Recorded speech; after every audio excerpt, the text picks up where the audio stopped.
Despite my past experiences with Kmart Wallpaper, I do keep going back to their designs because they are affordable, they're peel and stick, so you've got no mess and you don't have the extra expensive wallpaper glue. And also because I do really like some of their designs, they bring out new designs every so often. So in today's video, I had the idea of making a really pretty wallpaper wall arch design out of Kmart pink Cockatoo peel and stick wallpaper that had been discounted. The rolls were normally $38 and this roll is $25. So I thought I'd grab it and I'd use it for this project. First thing in the first stage of doing this project is to roughly measure how big I want the wallpaper arch to be. So I thought for this particular project I will make it around about 2 meters high and it will be 2 panels wide. So the width of the wallpaper roll is 52 centimeters, so it'll be 2 of those widths, so it'll be roughly just over 1 meter wide. And I think that would be a good size for that particular wall. I don't want it too big, and I don't want it too small. It's got to fit the little table in front of it. So I think that should be a great size. You may remember my jungle palm wallpaper video that I did, which is the design that's behind me now. And the fact that it actually did start to peel off in places. And before I put this wallpaper up, I used sugar soap and then I put the wallpaper straight on. So this time, instead of washing the wall down with sugar soap, I'm just wiping it down with a dry rag and not putting any film of anything on it. So we'll just see if that will help it stay in place. My spirit level was actually in the shed and David had the key to the shed, so I just improvised a bit and I got a canvas wall art and I just used that to draw a straight line. So I squared it from the top, I pushed it up against the corners, draw a straight line from the top down to the bottom. This line will be the center of my wallpaper wall arch, so both sides will join on the line.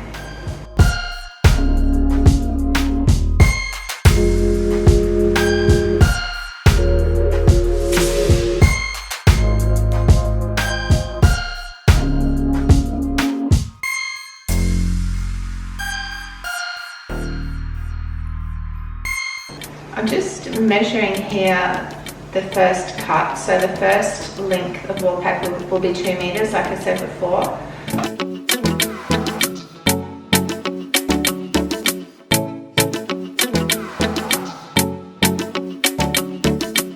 Before cutting the second piece, I make sure the pattern is aligned and is in the right spot, so I know exactly where to cut. If I just cut 2 meters at random, the pattern may not be aligned and one edge is going to be shorter than the other.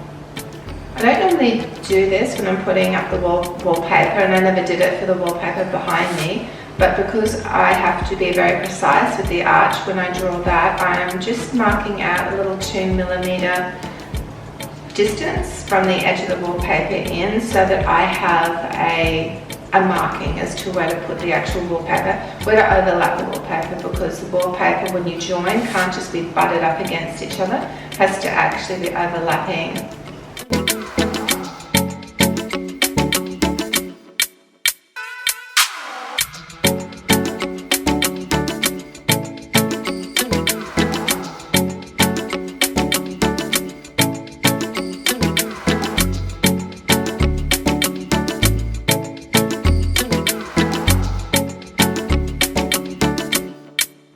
Once positioned, I'm taping the 2 sides together, and I don't do this normally.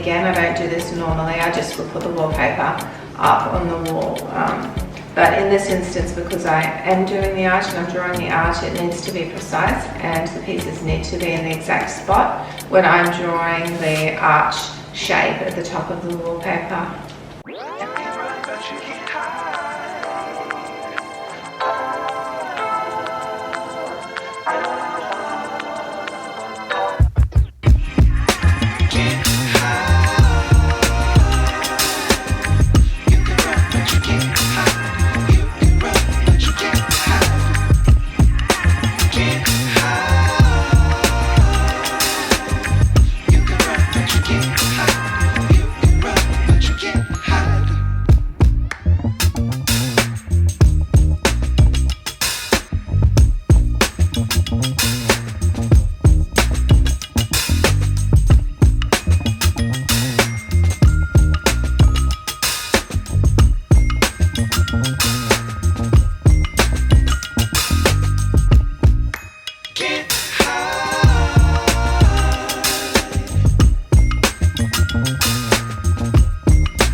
So when installing the first piece, I actually align it with the line that I drew in the beginning. I make sure that it follows that line, and I also make sure that it's not up too high, because if it's up too high, there'll be a gap between the wallpaper and the floor, and we don't want that. And also I actually used a little bit of masking tape just to hold the wallpaper in place so that it doesn't move while I'm trying to. This first piece was a dream to do. It was really easy. The second piece though took a little bit. I muddled it up a little bit because when I applied it and I was peeling the backing off, for some reason the backing paper ripped, and so it wasn't peeling properly. So that was the first problem. And secondly then, as I was going down, it wasn't joining properly and it was overlapping more and more, so it was crooked, so I had to peel a lot of it off and then reapply. But it did turn out in the end, and as I went along, it worked out fine.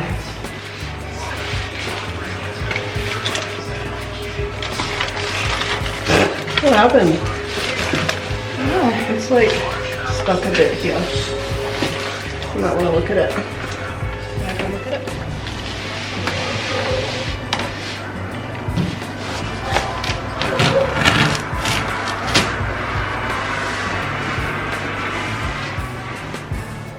Luckily Sophie was there, and yeah, she helped me, and it was pretty easy after I had peeled it off and reapplied it, and it was going down straight. And I'm actually really pleased and proud of myself with the joins, because they look really good and they're all even.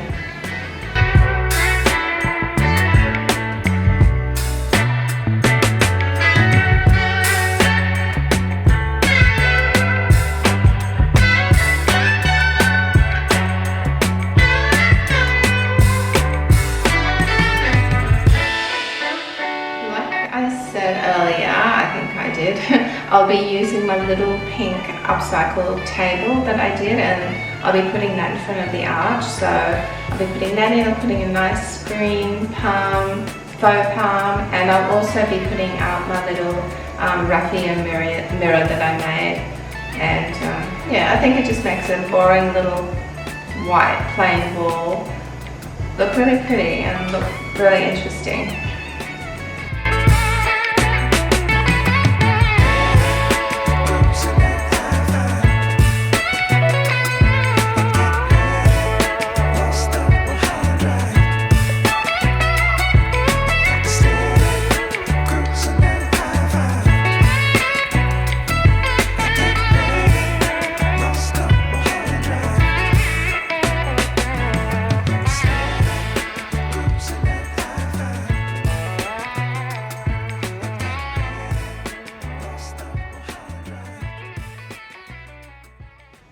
Before I go, I'll just quickly show you how I made the little mirror, the little faux rattan mirror. It was pretty easy to do. So all I did was get a Kmart placemat, again a Kmart placemat. I cut a hole in the middle of it by tracing around a little mirror that I bought from the cheap shop for, I think it was $2.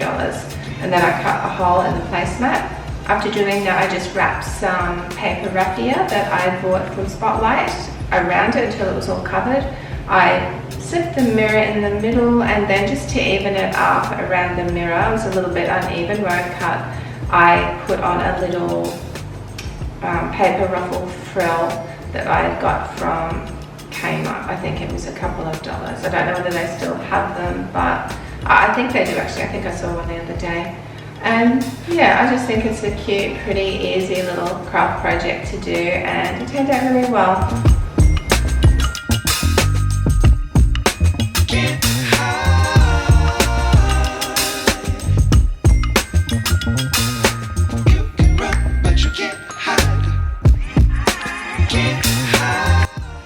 Thanks so much for joining me today. I really hope you enjoyed the video. I got a little bit of inspiration out of it.